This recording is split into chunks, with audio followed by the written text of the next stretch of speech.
My initial thought looking at this pivot was that he might just be chasing viral algorithm-friendly.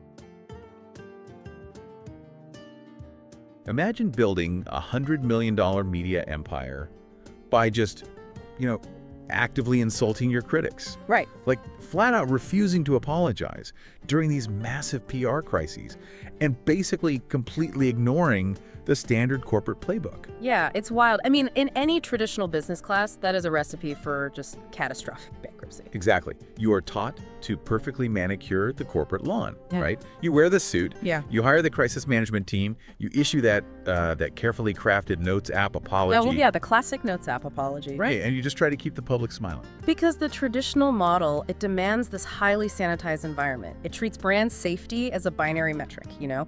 You are either entirely safe for blue chip advertisers or you're viewed as this existential liability of the bottom line. Yeah. The expectation is that media giants play by strict, polite rules if they actually want to survive scale. But today, for all of you listening, we are looking at a blueprint where that exact chaos, that complete rejection of polite rules, is the actual business model. It really is. Welcome to the Deep Dive. Today we are taking a highly focused look at a single piece of source material for you, which is Dave Portnoy's candid and, frankly, very unfiltered memoir, Cancel Me If You Can. Very unfiltered. To say the least. And our mission today is to extract the core philosophies of risk, resilience, and brand building from Portnoy's transition from a small-time local entrepreneur to the founder of the Barstool Sports media empire. But before we dive into the mechanics of that transition, it's really crucial to establish exactly how we are approaching this text today. Yes, absolutely. Let me be crystal clear on the ground rules for you listening right now. Right, because Portnoy, as a public figure, and just the broader concept of cancel culture in general, they are highly polarizing subjects. Extremely. So the goal of this deep dive is completely 100% neutral. We are not taking sides here. No, not at all. We are not endorsing Portnoy's worldview, nor are we validating his critics. Right, we are acting strictly as your analytical guides to the text itself. We're just unpacking the business and personal strategies exactly as Portnoy presents them in his book. Nothing more, nothing less. Okay, let's unpack this. To really grasp the mechanics of how Portnoy survived intense media scrutiny later in his career, you kind of have to understand the specific media landscape he was rebelling against, to build his initial foundation. Yeah, you have to go back to the beginning. Right. So the year's 2004, traditional sports media is essentially this giant monolith. The very corporate. Exactly. You have polished anchors behind sleek desks on television. They're wearing pristine suits, and they're just rattling off stats from a teleprompter. Yeah, that paternalistic tone of early 2000s sports media, it left a massive psychological gap. He really did. The networks were basically telling the audience what to think about the game from this lofty position of absolute authority. Right, and Portnoy looks at this environment and he feels this massive disconnect between the guys in the suits in the broadcasting booth and the actual guys in the stands, the real fans. Which is why his reaction to it is just so fascinating. He doesn't launch a polished website. He doesn't pitch a slick television show. No, he goes entirely analog. Yes. He launches Barstool Sports as a simple 4-page physical newspaper distributed by hand around Boston. Just handing it out on the street. Literally. And looking at this origin story, my theory is that handing out a physical piece of paper at train stations, well, it wasn't just a technological limitation of the era. Right, it wasn't just because it was 2004. Exactly. It was a deliberate strategy to build localized critical mass. It reminds me entirely of the punk rock movement of sports journalism. Oh, I like that comparison. Yeah. Yeah. Unpack the mechanics of that punk rock analogy for a second. Well, think about it. Punk rock was a direct reaction against highly produced stadium rock that felt bloated and just totally out of touch, right? Totally. Punk said, you don't need $1 million recording studio. Just grab a guitar, learn 3 chords, and speak your mind in a sweaty underground club. That is a great way to look at it.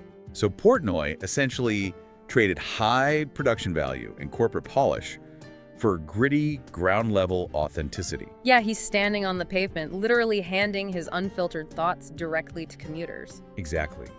By starting analog, by forcing a physical interaction, he bypasses all the noise of the early internet. Right, and he builds this territorial loyalty that a digital view count simply cannot replicate. What's fascinating here is the underlying psychology of that disruption. Let's hear it. He capitalized on a massive, highly underserved market of everyday fans who felt actively alienated by industry norms. Yeah, because they didn't see themselves in those polished anchors. Exactly.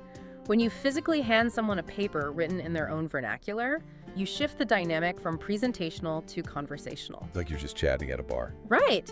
He wasn't talking down to the reader, he was talking with them, like a friend sitting on the next bar stool over. And reading the memoir, you realize that his initial success was inextricably linked to his willingness to offend the establishment. Oh, heavily linked. Right, because when you are the only entity speaking the actual unvarnished language of the consumer, well, literally all your competitors are speaking in sanitized corporate PR, well, you build an intense parasocial bond. People didn't just casually consume Barstool content, they integrated it into their own identities. That's so true. It became a clubhouse. And that deep clubhouse mentality is the exact fuel that eventually allowed the brand to scale from a 4-page printout into a digital media powerhouse with hundreds of employees. But that same extreme loyalty, it creates a massive vulnerability, doesn't it? It does, because scaling a hyper-localized, unfiltered culture inevitably invites mainstream attention. And in the modern media ecosystem, mainstream visibility brings microscopic scrutiny. Absolutely microscopic. Which flows directly into Portnoy's central philosophy in the book.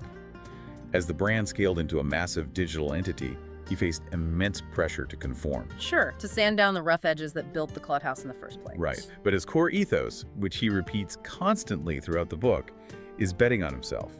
Instead of retreating when controversy flared up, he made a conscious choice to just embrace the friction. He leans right into it. He views that friction not as a defect in his business model, but as the primary feature that authenticates his brand. Here's where it gets really interesting. Because let's contrast this with the traditional corporate playbook we talked about earlier. Right, the PR standard. Yeah. When a modern company faces a concerted online campaign against its reputation, what we broadly call cancel culture, the immediate knee-jerk reaction is to hire an expensive crisis management firm. The executives issue a carefully worded apology, they promise to do better, maybe they make a strategic charitable donation. And they sprint away from the controversy to appease the public. The standard goal is to basically extinguish the fire by instantly removing all the oxygen and bowing to public consensus. But Portnoy writes about enduring numerous sustained attempts by critics and traditional media outlets to permanently damage his reputation. And his strategy. He walks directly into the fire with a can of gasoline. He leans into the storm. But I have to challenge this model based on what we know about corporate survival. Let me push back on this idea of leaning in. Okay, go for it. It is one thing to tell your loyal fans, hey, I am never going to apologize. It is an entirely different thing to say that to the boardroom and to the advertisers. That is the big question. Right. Usually, if you refuse to issue the standard PR apology, the advertising money immediately dries up. So how does the book explain him surviving the financial and corporate side of that equation without bending the knee? You are hitting on the exact mechanism that makes his survival possible. Okay, tell me. If we connect this to the bigger picture, to understand how he insulates the financial side, we have to look at the concept of a closed-loop economy. Closed-loop economy, okay. Portnoy's unfiltered nature acts as a literal shield against advertiser pressure because he doesn't solely rely on the advertisers who demand a sanitized environment. So you are saying he bypassed the gatekeepers entirely? I am saying he built a direct-to-consumer fortress. Wow, a fortress. Yeah. By creating a rabid, identity-driven fan base, Barstool could monetize through merchandise, live events, pay-per-views, and eventually massive sports betting partnerships. So the audience is the primary financial engine. Exactly. This creates an unapologetic feedback loop. Right. He essentially tells his supporters, I am going to say things that upset the mainstream. That defiance is why you like me. And when critics then point out that he said something controversial, his core audience is entirely unfazed. They expect it. The expectation of perfection was never part of the deal. Exactly the opposite. For a brand built on the premise of raw authenticity, issuing a sanitized, boardroom-approved apology would be the ultimate breach of trust. Oh, that makes so much sense. If he apologizes to appease an external advertiser, he signals to his core fans that he has sold out. So by outright refusing to apologize to his critics, he actively reinforces his loyalty to his fans. Exactly. The apology is the actual betrayal. That flips the entire crisis management playbook completely upside down. To him, preserving his authenticity and independence matters significantly more than universal public approval. And he is candid in the book about the messy reality of this path. Very candid.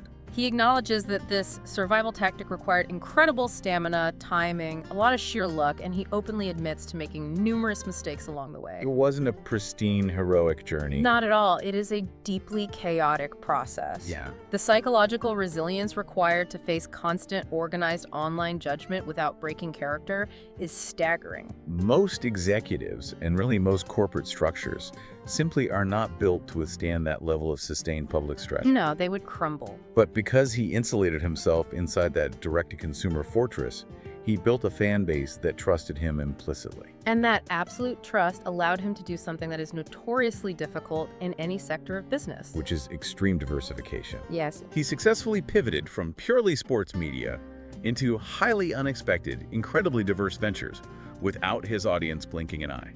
The expansion of his influence beyond the sports desk is a critical component of his broader thesis on brand building. The book really highlights this massive footprint. Now, moving heavily into sports betting makes logical business sense. Right, that is a natural adjacent market for a sports media company. Sure, but then you analyze his massively popular viral pizza reviews. Oh, the pizza reviews. He is literally walking out of random local pizzerias on the sidewalk, taking one bite, and giving a raw, unfiltered numerical score. And millions of people are tuning in daily. Furthermore, the memoir details his major philanthropic efforts, like raising millions of dollars to keep struggling small businesses afloat during tough times. Right, the Barstool Fund. Exactly. And then there are his personal initiatives raising massive awareness for animal shelters, directly inspired by his own rescue dog, Ms. Peaches. Going from institutional sports media disruption to saving corner restaurants and rescuing dogs feels like an incredibly jarring trajectory. It is wild to think about on paper. To me, this extreme diversification feels like a gritty, tough-as-nails dive bar suddenly going viral for hosting a charity bake sale. That is a perfect analogy. It just seems entirely contradictory to his combative public persona. My initial thought looking at this pivot was that he might just be chasing viral, algorithm-friendly trends. That's a fair assumption. But looking at the mechanics of these ventures, I think he is actually weaponizing his specific brand of bluntness. So I have to ask you, how does a highly polarizing sports figure pivot into rescuing dogs without his original audience calling him a soft sellout? It seems paradoxical, but it makes perfect structural sense when you decouple the subject matter from the persona. Decouple the subject from the persona. Okay. The unifying factor across all these disparate ventures is not the topic. It is the unwavering consistency of the voice. Ah, I see. The mechanics of the pizza review perfectly mirror the mechanics of the 2004 newspaper. Consider the setup of those reviews. Pizza is the ultimate everyman food. It really is. It is universally accessible, entirely unpretentious, and deeply cultural. Right. When Portnoy reviews a slice on a busy sidewalk, dodging traffic, he applies the exact same raw, passionate, unpolished energy he uses to break down a football rivalry. He doesn't adopt a refined food critic persona. Not at all. And I'd argue the exact same psychological mechanism applies to his work with Miss Peaches and animal rescue. How so? Well, he takes his aggressive, combative energy and simply points it in a different direction. Instead of attacking a rival sports team or a media critic, he channels that fierce, unapologetic aggression into the protection of a vulnerable animal. That's true. It is the same underlying personality trait. It's fierce loyalty and intense defense, just applied to a dog instead of a sports franchise. That is a brilliant way to frame it. He doesn't suddenly put on a suit and adopt a soft corporate whisper when he talks about philanthropy. No, not at all. He tackles charity with the same blunt force trauma he brings to media feuds. This is crucial for anyone studying brand architecture because it highlights how lifestyle expansions can add multidimensional depth to a public image without diluting the core brand. Rather than boxing himself into a rigid, single-topic niche, like just being the sports guy. Right, because if you build a brand solely around the utility of, hey, I provide sports scores and analysis, Right. The minute you pivot to talking about dog rescue, you lose your audience's interest. They came for the utility, not for you. That makes sense. But if you build a brand around the premise of, I am an unfiltered guy who tells you exactly what I think and do, Then your audience will eagerly follow you anywhere. From the football stadium to the local pizzeria, to the dog shelter, to the betting window. because they aren't tuning in for the specific topic, they are tuning in for the parasocial relationship with the person. It proves that radical authenticity, even when it is intentionally polarizing, can create a remarkably flexible, expansive business model. It really can. You insulate yourself from cancellation by leaning into your own friction. Yeah. And then you use that insulated loyalty to build out entirely new verticals. So what does this all mean? That's the big question. We've looked at the physical 4-page newspaper in 2004, the deliberate rebellion against polished, paternalistic media, the weaponization of friction to survive cancel culture, and the massive personality-driven pivots into pizza and philanthropy. It's a lot of ground covered. It is. And when we distill all of this source material down for you, the listener, looking at your own life, your own career, or your own brand, a few core takeaways from Portnoy's memoir really crystallize. Definitely. First is the sheer undeniable value of trusting your own instincts when an industry feels out of touch. Having the conviction to speak the genuine language of the everyday person, even when it lacks polish, can be a massive competitive advantage. Second, it provides a sobering look at the reality of extreme success. It does. The memoir strips away the myth of the flawless founder. Right. It openly acknowledges that building an empire involves a messy, chaotic mix of relentless hard work, undeniable luck, and the willingness to fail openly and aggressively without losing your core identity. That's a huge part of it. And finally, the book serves as a stark examination of the complex rewards and severe consequences of staying unapologetically true to yourself. Because refusing to bend the knee to public pressure is not a safe or easy path. Not at all. It invites relentless stress. But for Portnoy, establishing that fortress of authenticity was the only mechanism that actually worked. It is about building something so fundamentally and aggressively you that the traditional polite rules of business simply stop applying. Exactly. This raises an important question. Let's hear it. If we look at the broader implications of this entire strategy in today's hyper-connected era of constant online judgment, if radical authenticity, a refusal to apologize, and a fiercely dedicated direct-to-consumer community are the ultimate shields against being canceled, does the concept of a universal good reputation even matter anymore? Or are we entering a new age of business where success simply means abandoning the mainstream entirely to build your own separate, uncancelable island? That is a fascinating thought to leave on. Yeah. If the perfectly manicured lawn of universal public approval is completely impossible to maintain in the modern internet age, maybe the smartest, most profitable move is to just tear the lawn up, build a fortress, and invite to people who actually like the dirt. I love that. Something for you to think about. Thanks for joining us on this deep dive, and we'll catch you next time. Grab Cancel Me If You Can by Dave Portnoy, now on sale $24.95. Don't miss this chance and build good habit and achieve remarkable results. Buy now today.